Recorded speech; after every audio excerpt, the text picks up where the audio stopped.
सांगू इच्छिते की मे बी तुम्हाला सगळ्यांना हे वाटेल की मी उठतीये आणि मग नंतर सगळ्यांचं कौतुक करतेय, टाळ्या वाजवते आणि खाली बसतीये. बट आता जर तुम्ही बजेट बघितलं जे आपल्या सगळ्या नेत्यांनी आपल्या सगळ्यांसमोर मांडलेलं आहे, व्हेरी इनक्रेडिबल.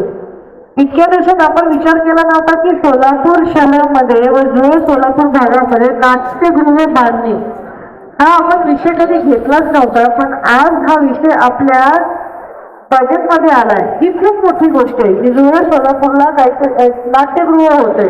कारण जुळे सोलापूरची आपण कंडिशन बघितलेली आहे, पण हे बजेटमध्ये इन्क्लूड करणं ही खूप चांगली गोष्ट आहे. जुळे सोलापूर भागात इंडोर स्टेडियम बांधले. हे स्टेडियम बांधणं खरंच गरजेचं आहे.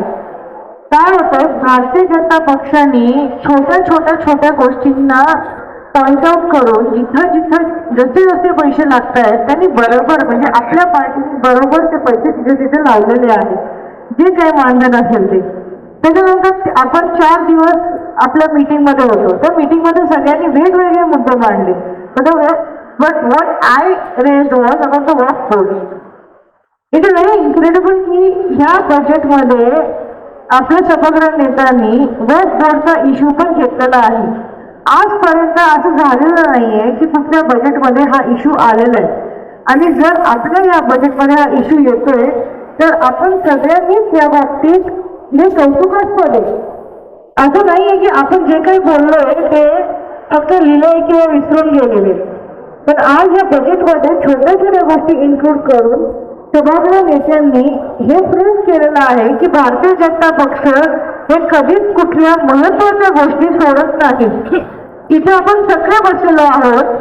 तर मला असं वाटतंय की आपण या बजेटला का नाही टाळा वाजवते. कारण या बजेटनी आपल्याला दाखवून दिलेलं आहे की आपण कुठलीच गोष्ट दुर्लक्ष करत नाही.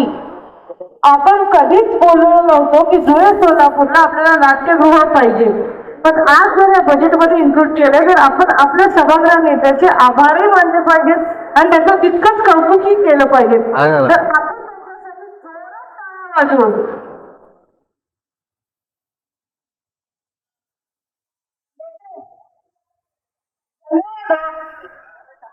टाळा टाळा राहिला.